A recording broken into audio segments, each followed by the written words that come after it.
Wherever you are, it's a pleasure to see you again. And welcome to our November Career Development Seminar, a series. And today I'm really excited to introduce one of my dear colleagues and a friend and a co-investigator, collaborator, Dr. Chunqing Lin. She's currently an assistant professor in residence in the Department of Psychiatry and Biobehavioral Sciences in the David Geffen School of Medicine. I do know that she's promoted to associate professor in residence. I think it's almost official, if not official. So congrats to Dr. Lin. She's an epidemiologist by training. I've gotten to know her through the EPI program and the Fielding School of Public Health. She's done a number of studies looking at designing behavioral interventions, particularly in Southeast Asia and Asia. She's worked a lot in China, Vietnam, Myanmar, and Thailand. And she's gonna share her experience and her journey in terms of where she started to where she is right now. And I think, and she also is leading principal investigator on R34 in Vietnam, as well as she just got funded on an R21 to address stigma.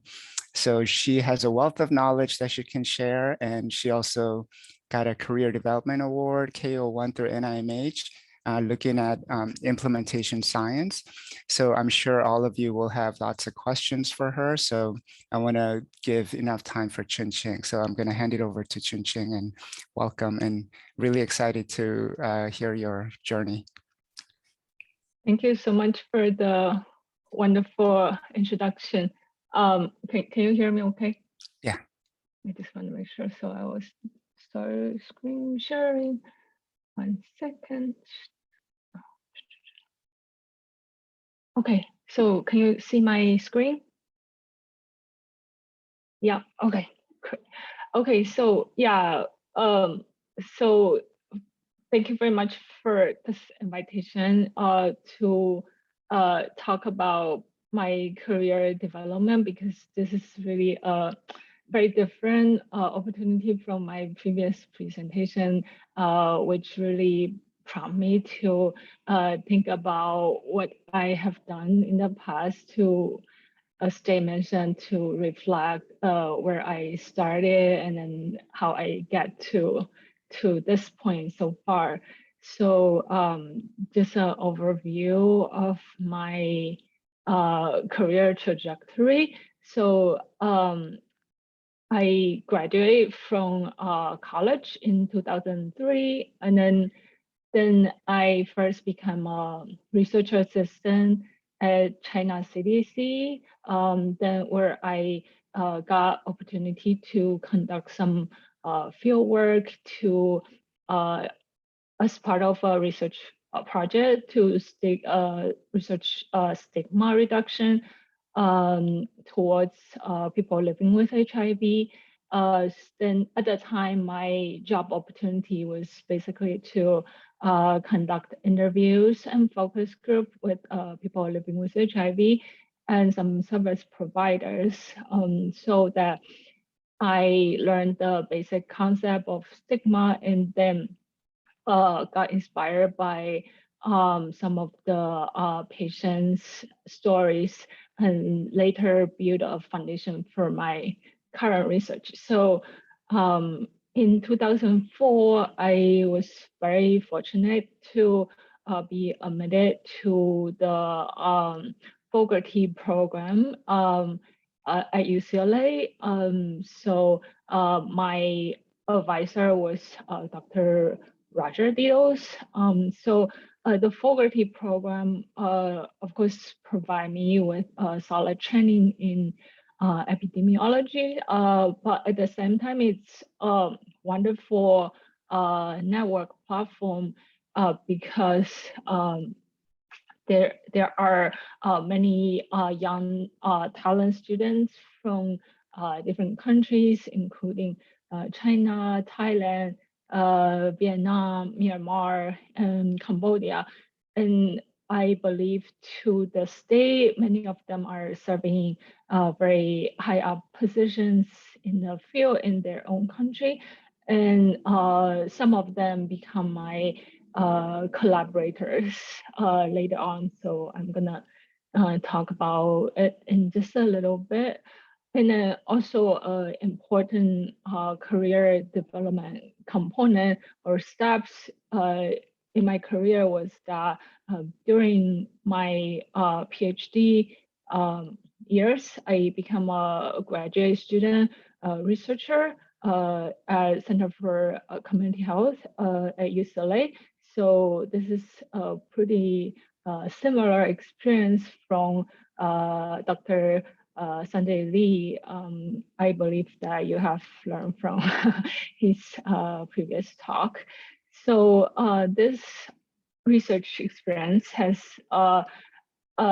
gave me opportunity to be involved in different aspects of real life research.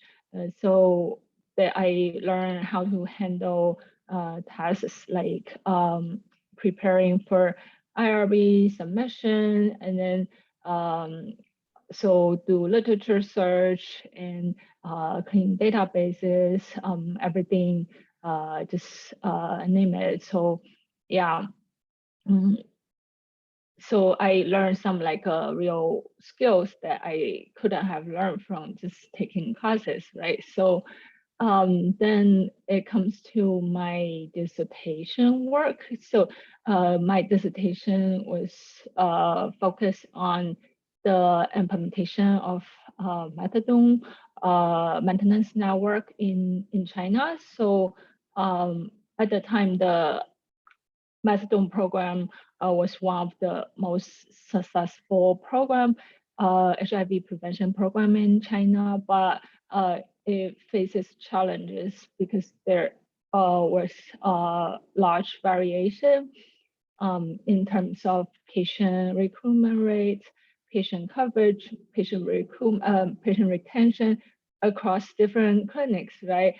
So then basically my research question was to find out what are the reasons behind these variants. So then I just traveled to two provinces, all the clinics in two provinces, and then conducted more than 90 interviews with service providers, methadone patients, and public security personnel, right? So then I find out just some tiny variance in clinic operation will result in a huge difference in patient satisfaction and eventually their treatment retention and outcome.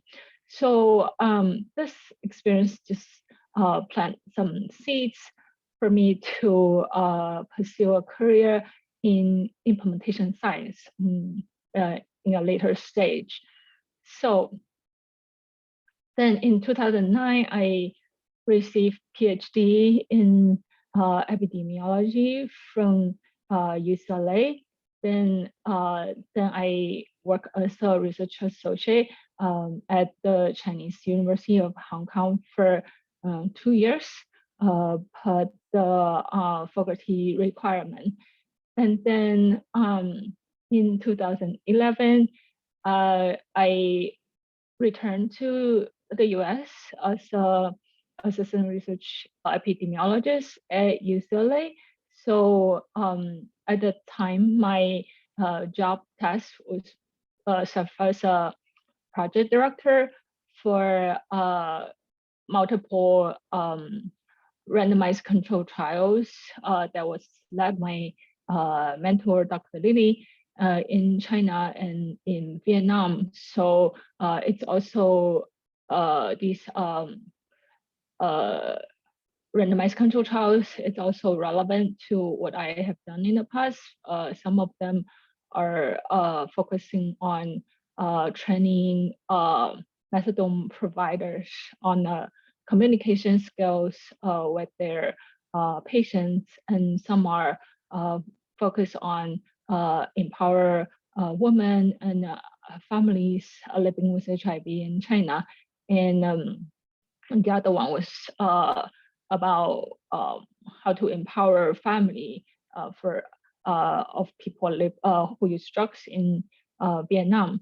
So then times come to 2013, which is really a milestone for me because during that year I received an NIH KO1, which is for those who are not familiar with this funding mechanism. KO1, the official name is Mentored Research Scientist Development Award. So basically, it's a very excellent opportunity for junior investigators who are within, I believe right now the criteria is within 6 years of your terminal degree to buy you some protected time to focus on a certain research area, and also like training opportunities and small fundings. So take me for example, because I was trained in epidemiologist, right? And then I want to pursue a degree in implementation science. So I need some formal training and protect time, and also mentoring experience. So this care was perfect for me because it's more like I invest in me to develop my career in implementation science. So during 2013 and 2018, I was funded by my K to research to receive official training in implementation science related areas, including health policy, health management, and things like that. So, and this care will also provide some up to 50,000 a year research funding to in implementation science research.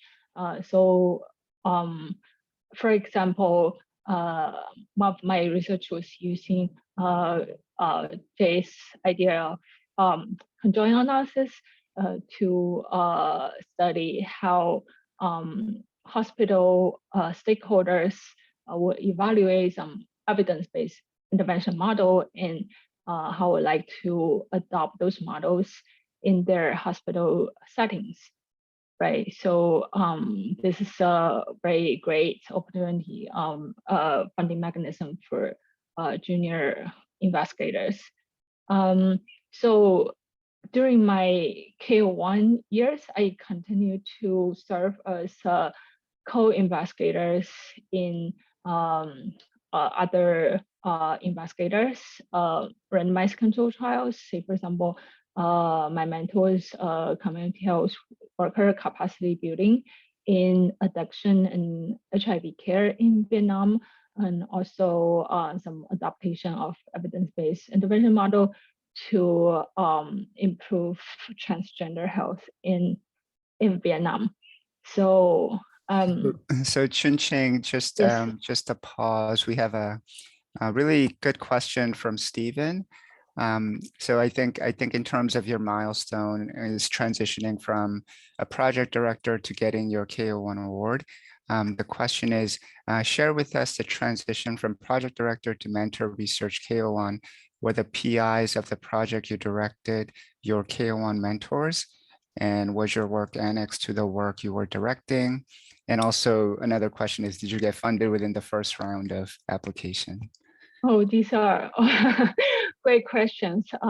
Yes, the project director, the research I served as project director was Dr. Lee was my primary mentor for my KO1. Yes, that also depends on your the area you want to focus on, right? So so for KO1 you have to form a mentor team of I believe it's 4 members, 1 primary mentor and 3 co-mentors. So all of those have to contribute mentorship in, they have to have expertise to contribute to the area that you want to focus on, right? So so Dr. Lily was my primary mentor, and the other members also were also like experts in the area. Say, for example, Dr. Marijan Rothman, who's a like world-renowned community health scientist and psychologist, and also Dr. Thomas Coates, and also Dr. Zheng Yu from China, who directs the field work in China. So then my funding get funded within the first round. Yes, I was very lucky. So the first round submission, I got a score of 13. So it was funded very smoothly. But then later, that's like one point I have to cover in later slides, because it may not be always that smooth. Like funding application can be very tricky, and then requires a lot of patience and resilience. Even so, this is something I will talk about in later slides. So bear with me. So hope I Yeah. answer your question. Yeah, thank you, Chunqing. And I think this is a really important point, Stephen. So, full disclosure, I've had a chance to work with Chunqing quite a bit as well. And I think one of the things that was really important was, as you indicated, Chunqing had a really great mentor, Dr. Lili. She had a R01 funded project in China, implementing an intervention for service providers. And I think Chunqing's research sort of came out of that by observing how the implementation of interventions varied across different hospitals. And she was able to leverage that. And then, she came up with her own study to really, investigate why the efficacy and effectiveness vary across different hospitals. And so I think in terms of your career, it's important to leverage your mentor's work and then come up with independent research that makes more contribution to the field. So.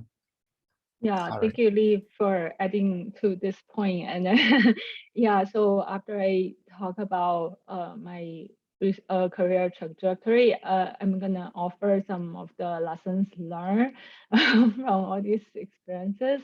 Yeah, thank you for bringing this up in advance. So then okay, so going back to my KO1, so during the years I was awarded with a KO1, I continued to serve as co-investigator, project director for various projects so that I learned some real life experiences in project management, and also learn from other researchers' innovative ideas. So then in 2015, I was appointed to assistant professor in resident series. Then I become a faculty mentor of the UCLA Hanoi Medical University faculty training program. So where I get to know many young students who are very talented, and they later returned to Vietnam and now become my research collaborators. And so, as Jane mentioned earlier, that so an important point of your research development is to learn from other people's projects you've been involved in. So my case is that during my experience serving as project director and co-investigator on those community health worker capacity building program in Vietnam. I learned that Vietnam is was at that time disseminating their methadone and HIV treatment network from specialty care settings to community health care settings.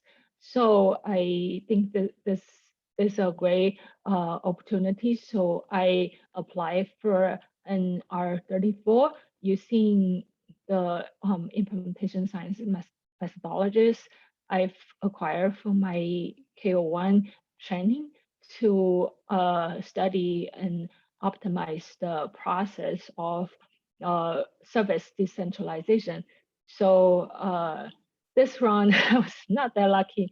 After a few times of submission and resubmission, I got R34 to study the service decentralization in Vietnam. So currently, I'm in the last year of this project.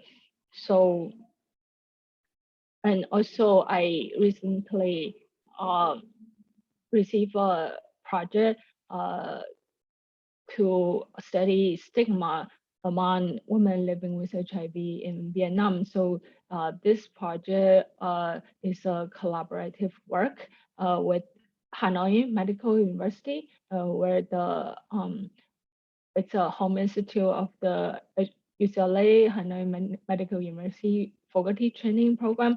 So this is a collaboration with some of the previous trainees who just graduated from UCLA from this program and returned to Hanoi Medical University and become faculty members there.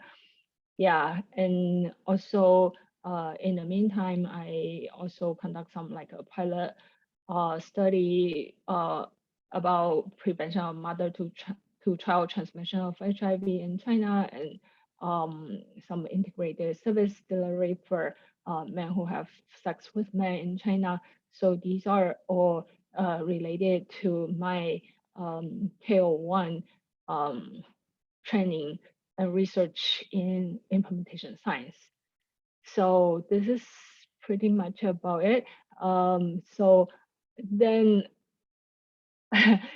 so this invitation to this presentation really prompted me to think about why I want to continue my career in global health.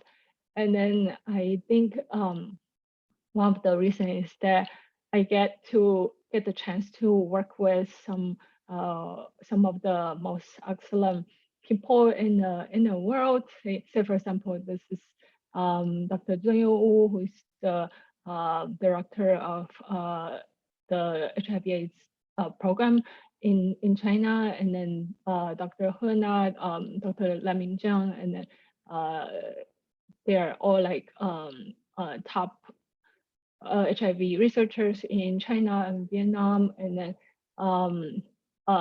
Dr. Le Anduan was the previous HIV department director of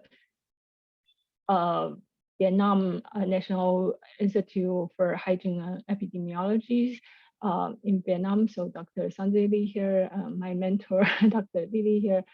So, and then during these experiences, I got to work with them, learn from them. Also, I got to travel to China and Vietnam like almost once every 2 months during the before the COVID pandemic, right? So I got to learn the Vietnamese culture in some of the work occasions and some leisure occasions, which was fun, right? And also I got to try different authentic food because I'm really a very adventurous eater. So I always embrace authentic, exotic food. So this is great opportunity for me to try different dishes, and then after I come home, I just uh, um, imitate those at home, just to cook for my husband and my kid. And also I like sightseeing. I like to take big pictures. So these are the big pictures I took from Vietnam, and this is Myanmar. So this is when Jay invited me to give a talk in the UCLA Myanmar poverty workshop. So this is a beautiful lake in Yangon. Also, then what's the most important reason for me to stay in this field was a sense of satisfaction to do something meaningful for the global society, right? So I think this is like globalization is really essential, especially under the current COVID situation, because like we all know that after COVID started, a lot of country has uh, issued travel ban. So that also impacts our project implementation. Uh, we are not able to travel to Vietnam as frequent as before, right? But then we conducted Zoom meetings.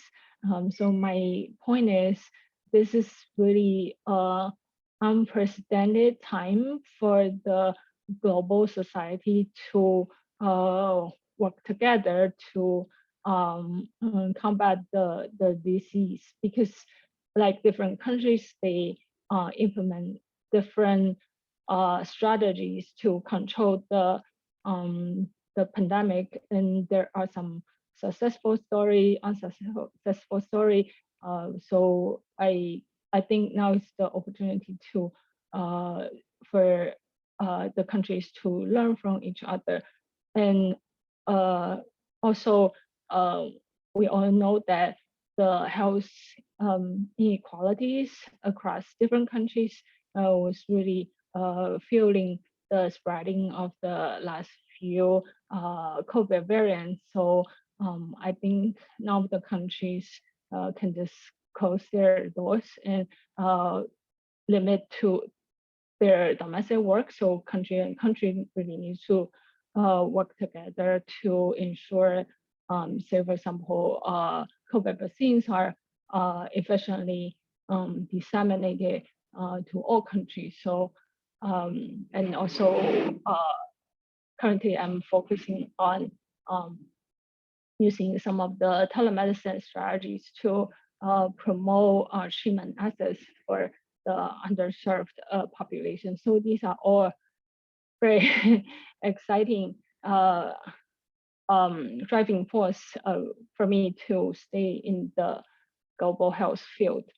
So then some of the lessons I've learned so far in my career, we already covered a little bit in the previous discussion, but then I can emphasize more that academia and global health research can sometimes be very competitive and stressful, especially for early career researchers, right? So, you know, during the last administration, the stress around seeking NIH grant for international work was really competitive. It's almost impossible during the last administration. So during the last few years, I've been going through some almost like nonstop cycles of writing grants and to have grants submitted, preparing like hundreds of pages of documents and have it go through internal review, get it submitted, and then nervously waiting for review comments. And sometimes I got borderline scores, sometimes non-fundable scores, sometimes even no scores. And then you have to revise the proposal to address some of the reviewers' critiques, right? Numerous times. So I think they can also relate to this point that sometimes reviewers' scoring and critiques could be really unreasonable, right? And make me super frustrated. So take my R34, the MNT dissemination one, for example, because the first time I got a pretty good score of 20, but then I talked to a program officer, and then for some like a funding priority reason, it was not funded. Then I took the reverse comments and revised it again and resubmitted. And the second time I got a score of 17, which is a little bit better than the first time. But then I talked to the program officer. She still told me that they could not fund me because of the funding limitation at the time. So then I have to like negotiate with her multiple times, and then I said I budgeted 40% of my salary on this grant. If you couldn't find me, I'll be out of job. So after a few phone calls, and then finally she told me that they managed to find a funding source for my project. So my recent R21 for the stigma is like a similar case, right? So because I've been involved in stigma research all over the years, so as the moment I saw the stigma reduction call, I immediately responded, and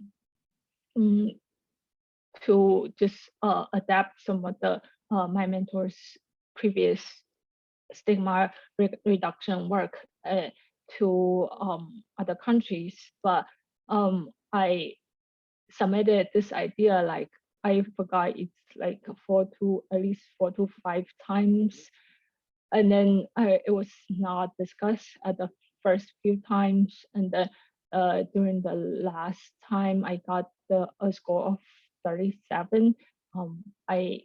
I thought it was not fundable, so I still reached out to the program officer and then submitted my written responses. But then she never got back to me, right? So I almost gave up the hope, and that was in early 2020. And in just recently, in I believe it's September of this year, I suddenly received a just-in-time request. And so it's like, what this about, right? I almost forgot of this submission, and then I say, oh, okay, yeah, that's like some proposal I submitted almost like a year and a half ago. And but I still prepare all the just-in-time materials and get back to the program officer and got funded 2 weeks later. So yeah, so my first lessons to share with you is to be persistent in this field. So this is my one of my favorite quote is Samuel Beckett's fail again, fail better. So it's just like the proposal submission experience. So the point is it's okay to be thick-skinned and be persistent, and eventually you will get what you to get the opportunity to realize all your research opportunities.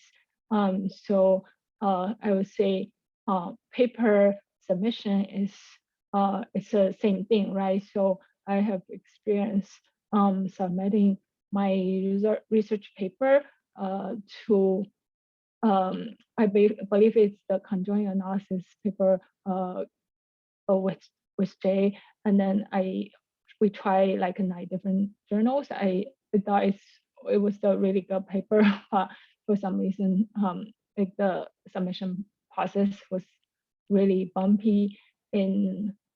After 9 submission, it finally got accepted.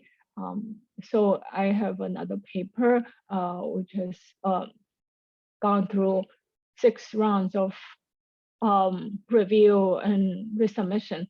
So it takes really a lot of patience to handle. Yeah, that's exactly right. Perseverance get paid off, right? So to eventually get the work published, yeah, it feels rewarding, but the process requires a lot of persistence and resilience. Also, a second essential quality, I think, is for global health researchers is curiosity. So I think I look back to think why I just don't change a field for some other say for example industrial work, because I think this research field really has a opportunity for me to stimulate my brain to fulfill my curiosity in different areas. So I got to explore new research ideas and learn from different people, right? So whenever I hear a new term and new ideas, I always delve deeper into it to see what this is about and how can I employ this new idea in my research field, right? So it's then eventually gradually broaden my research area. And also curiosity has driven me to learn from different people, learn from different teams. They all have so sorry, maybe I'll get back to this question later. So I got to observe different people, learn from different styles, learn from strengths of different teams, and also learn from some of other people's weakness and mistakes, so that I know how to avoid those for my own research. So my second quote I want to share with you here is stay hungry, stay foolish, which is Steve Jobs quoted in his famous Stanford commencement. So always be humble and be ready to learn, right? So that's pretty much it. I want to share with you today. So yeah, thank you. I would like to acknowledge my funding resources and my mentors, colleagues, and collaborators. So without all these, I couldn't have done any of this research I have presented here. Yeah. Great. So, Yeah, well, thank you, Dr. Chunqing Lin, and thanks for, and great time management. We still have some time for informal Q&A session, and thanks for sharing over, I think, 18 years of your journey. And so I think before we open up for questions, and I know that we already have one, I think one of the things that struck me was, I think as you embark, as all of us embark on our journey, I think it's important to kind of find like a content area that you're really passionate about, and also whether it's a methods expertise. So in Dr. Lin's case, she worked a lot around like issue of stigma in low and middle income countries, but she was really interested in how, services and programs are implemented very differently across different communities. So she was able to leverage all these opportunities to develop her expertise in implementation science and addressing stigma. So I think in terms of going forward with all these opportunities, I think it's important to be intentional about, what opportunities will better position yourself to establish a content expertise, as well as the area that you're really interested in. So, so thank you, Chunqing. And I think we have one question from in the chat, and also we have a question from Scola. So Chunqing, you can reflect on the question on the chat, and then we can have Scola share her thoughts. Thank you very much.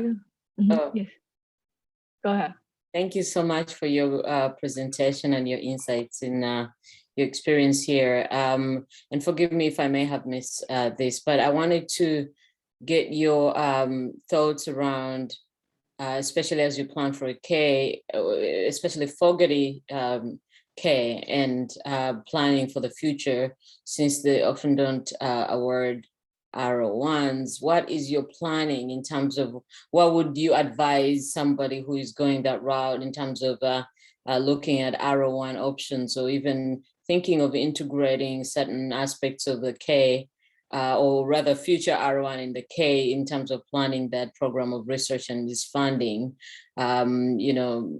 especially given that there's no opportunities for R01s within the K, within the Fogarty mechanism. I hope I'm clear in my question. I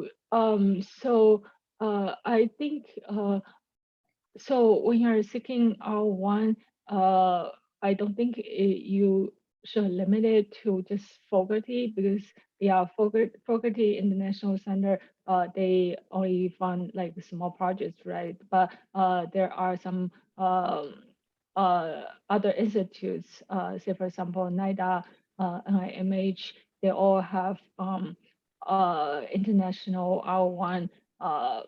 So some of the R1 course or regular course are eligible to include, say for example, like a foreign components.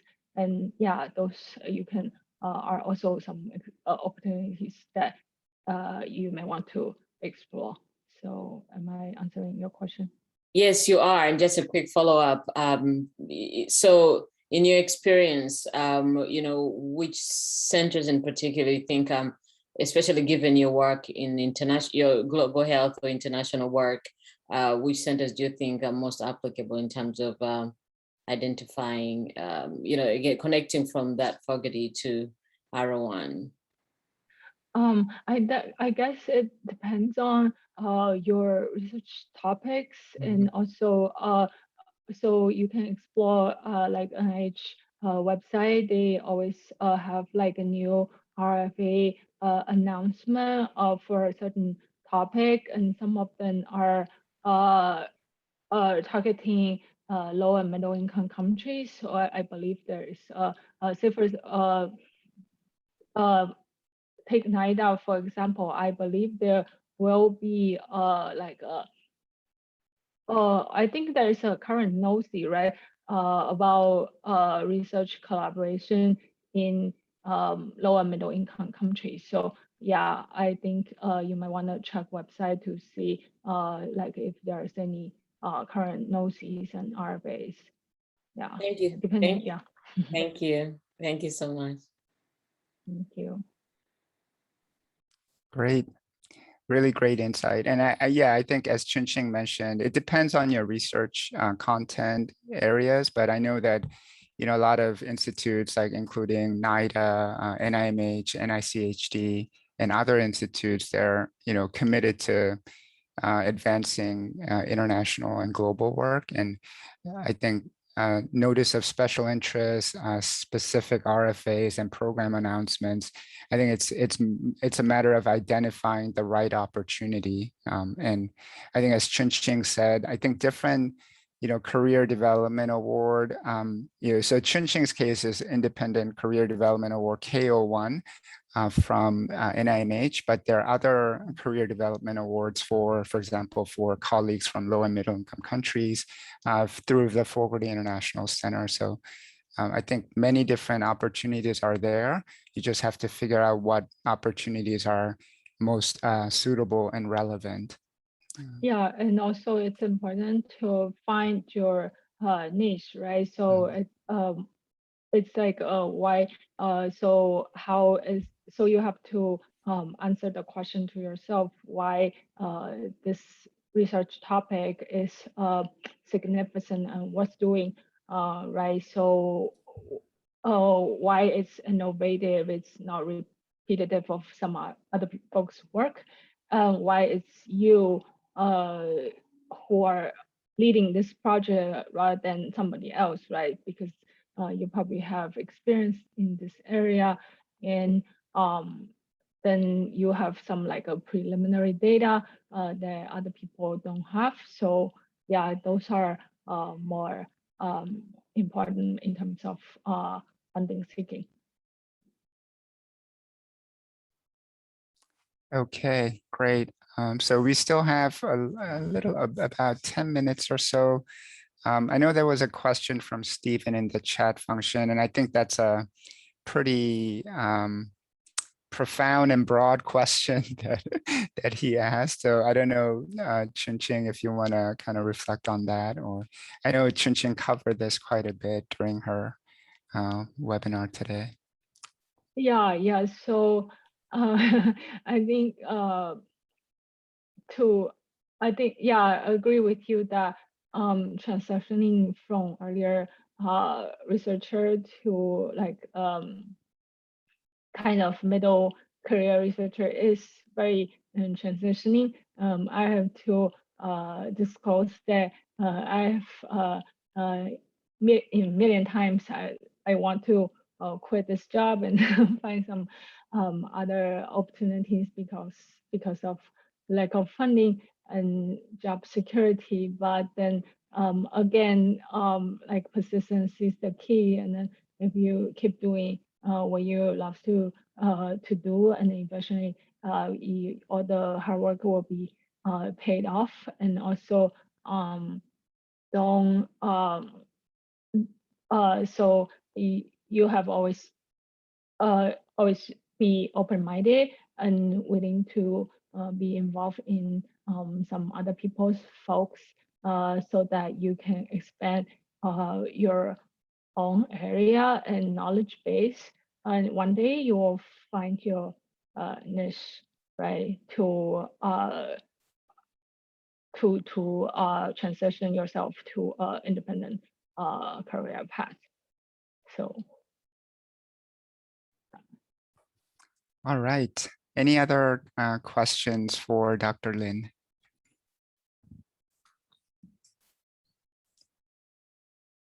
Okay, so we have a comment.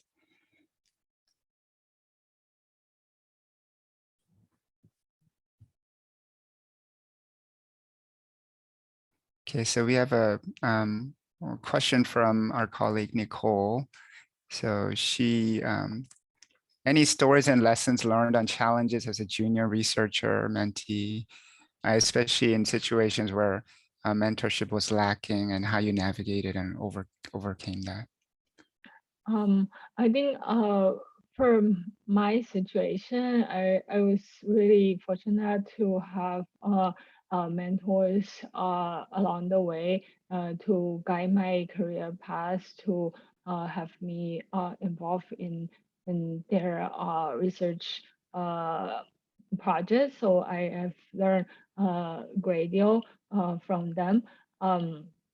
And also, I understand other folks may not have the luxury that I have. So I will encourage you to reach out to other researchers. Say for example, in other research institute, and some of them are very yeah, they are very accommodating. Then they are willing to mentor junior researchers, and you can always say, for example, reach out to some senior folks that you identify from your literature search, and then you can always reach out to them via email to set up a Zoom call, because it's so convenient these days, and to learn from their experience. And then maybe if they will not be able to provide detailed guidance for you, they will point to some other people that they know to for you to reach out to. So Great. So we have a couple more questions so far remaining. So one question is from Ernisha. If you can speak about your transition from, being trained as an epidemiologist to implementation scientist, and also your thoughts about your comment about mixed methods and, qualitative research and quantitative. yeah, so thank you for this question. So prior to I entered the EPI program, I work as a research assistant in the stigma reduction project in China right after I graduate. So that project at the time was like a startup period. So a lot of my job duty was to conduct in-depth interviews and focus groups. So from that was when I learned qualitative research methods and interview skills. And then this is very valuable experience for me, because later on I can combine this experience with my EPI training, mostly in quantitative work, and then to come up with some like innovative mixed methods research in implementation science. So say for example, my KL work research, like part of the research component is to conduct process mapping to identify the system gaps and delays in efficiency. So this is a combination of my qualitative training and qualitative experience and quantitative training. So yeah, am I answering the question? That's great. So I think we have time for one more question. So I think this one, you kind of covered it, Chunqing, so if you're a qualitative researcher or a quantitative or mixed methods. And then one question is, what advice could you give us as we start to apply for KU series funding, especially in thinking about how to overcome lacking either a lot of publication or teaching experience expected? Oh yeah, I think for K, as I mentioned earlier, it's a different funding mechanism than R01. So for R01, you want to demonstrate you have a lot of experiences, and then like a groundwork, right? But for K, it's career development. So it's almost like you have to admit you have a research gap rather than you have already accomplished a lot, right? So then I think for junior investigators, you don't have to, say, for example, demonstrate a lot of your publications or experience. That's actually a drawback almost for K application, right? Then other people, a criticism you will envision to encounter is that, oh, this person is over established to apply for K, right? So yeah, so K is almost like you have to identify where you currently are and your research goal, and then identify there's a gap, right? So yeah, that's the key for K application. Great. Well, thank you very much. This was really fun, and I learned quite a bit, kind of reviewing your path to now. And thank you all for joining the webinar, and we'll